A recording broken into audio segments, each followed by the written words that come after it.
BNP জামাত সমঝোতা হয়ে যেতে পারে এট এনি টাইম, এবং এর মধ্য দিয়ে বাংলাদেশের রাজনীতি এক বিরল অধ্যায়ে প্রবেশ করতে যাচ্ছে। দর্শক, স্বাভাবিকভাবে রাজনীতির যে চিত্র, সরকারি দল বিরোধী দল, দা কুমড়ো সম্পর্ক, এক দল ক্ষমতা আসলে আরেক দলকে পিটাও, এটি বাংলাদেশের চিত্র। এমনকি 5 আগস্টের পরে এই চিত্রই আমরা দেখে আসি। যেমন বিএনপি অলরেডি ঘোষণা দিয়েছে তারেক রহমান দেশে আসার পর জামাতের অস্তিত্ব থাকবে না। বিএনপি ক্ষমতা আসতে পারলে জামাতকে পিটাবে, জামাতকে রাজনীতি করতে দেবে না। বিএনপির অনেক নেতা এই ঘোষণা দিয়েছে। এর মানে বাংলাদেশের রাজনীতির একটা বৈশিষ্ট্য হিসেবে অনেকেই ধরে নিয়েছে যে একদল ক্ষমতা আসবে আর এক দলকে পিটাবে।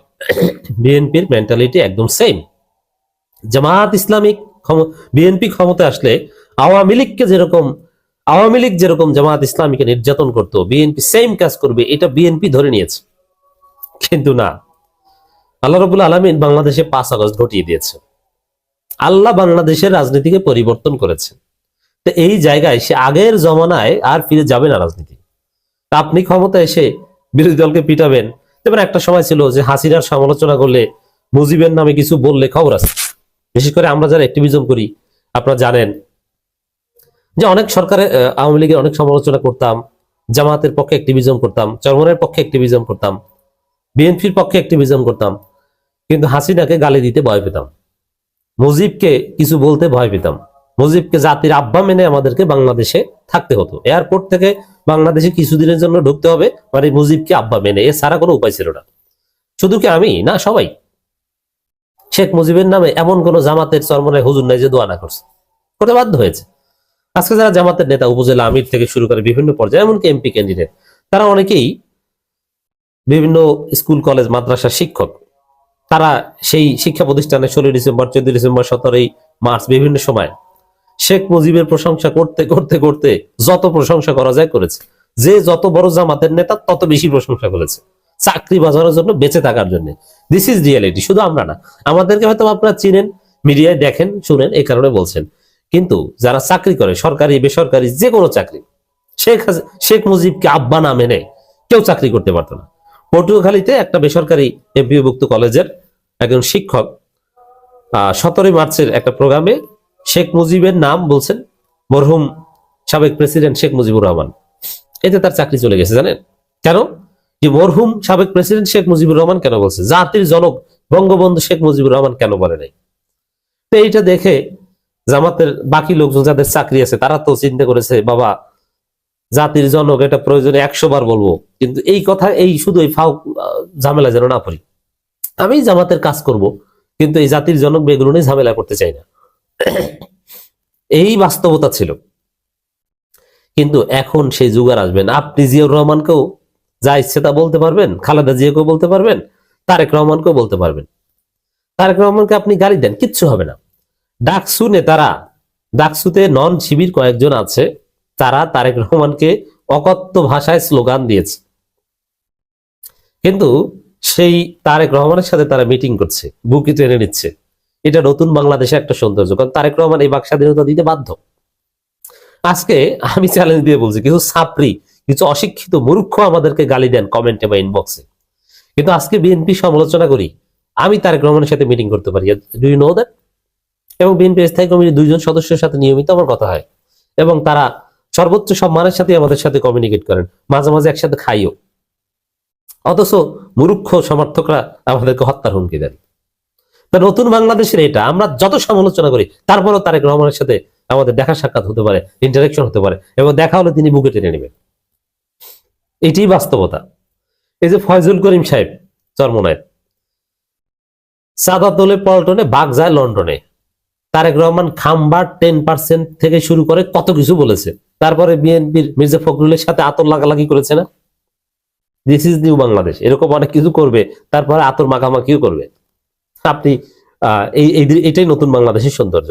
তো সেখানে এই যে চিন্তা যে বিএনপি ক্ষমতা আসলে জামাতকে পিটিয়ে দেশ ছাড়া করবে, এটা কখনো হবে না। ক্ষমতায় যারাই আসুক সবাই সমান মর্যাদা নিয়ে দেশে থাকবে, আগামীর বাংলাদেশ সেটা। তবে সেটা টেকসই ভাবে করার জন্য কমপক্ষে 5 বছরের জন্য একটা স্থিতিশীল সরকার বা একটা স্থিতিশীলতা দরকার। আর সেই স্থিতিশীলতার একমাত্র জায়গা হচ্ছে বিএনপি জামাত যৌথভাবে জাতীয় সরকার গঠন করা। দেশ সেদিকে যাচ্ছে। বিএনপি জামাতকে যদি জাতীয় সরকার গঠন করতে হয়, যে বিএনপিও থাকবে সরকারে, জামাতও থাকবে, এমন মানে ক্ষমতায় বিএনপি জামাত উভয় দলে, অতএব কেউ কাউকে পিটাতে পারবে না। এটা করতে হলে বিএনপি জামাতের মধ্যে তো একটা সমঝোতা লাগবে। এবং সমঝোতা আমি বলছি যে নির্বাচনী সমঝোতা, এটা নির্বাচনের পরেও সমঝোতা হতে পারে। তো নাটকীয় ভাবে বিএনপি জামাতের মধ্যে যে দ্বন্দ্ব ফাসাদ দেখছেন, এটা একটা সমঝোতায় রূপ নেবে। নির্বাচনে একদল হারবে, একদল জিতবে, একদল ফার্স্ট হবে, একদল সেকেন্ড হবে, তারপরে দেখবেন যে বিএনপি জামাতের মধ্যে সমঝোতা নির্বাচন হয়ে যাওয়ার পর। এতে বিএনপি বেশি পেল, জামাত বেশি পেল। এমনকি ইউনূস সরকার চায় যে বিএনপি জামাতের মধ্যে এরকম একটা সমঝোতা হোক, নইলে আওয়ামী লীগ সুযোগ নিয়ে, ভারত সুযোগ নিয়ে বাংলাদেশে অঘটন ঘটাতে পারে। তারেক রহমান ফিল করছেন এদেশে জাতীয়তাবাদী শক্তি এবং ইসলামী মূল্যবোধী বিশ্বাসী শক্তিকে যদি আলাদা করা যায়, তাহলে ইন্ডিয়া আবার বাংলাদেশে তাদের অ্যাবসলিউট হেজিমনি কায়েম করে ফেলবে। অতএব বাংলাদেশকে বাঁচাতে হলে, in spite of having huge ikhtilafs, controversies, জাতীয়তাবাদী শক্তি এবং ইসলামী মূল্যবোধী বিশ্বাসী শক্তির মিনিমাম ইউনিটি মাস্ট। এটা ইউনূস ফিল করেন, তারেক রহমান ফিল করা শুরু করেছেন, এটা আমিরে জামাত ডাক্তার শফিকুর রহমান ফিল করা শুরু করেছেন। এই জন্যই খালেদা জিয়াকে জামাতের নেত্রী হিসাবে ডাক্তার শফিকুর রহমান অ্যাপ্রিসিয়েট করেন। দিস ইজ নিউ বাংলাদেশের পলিটিক্স।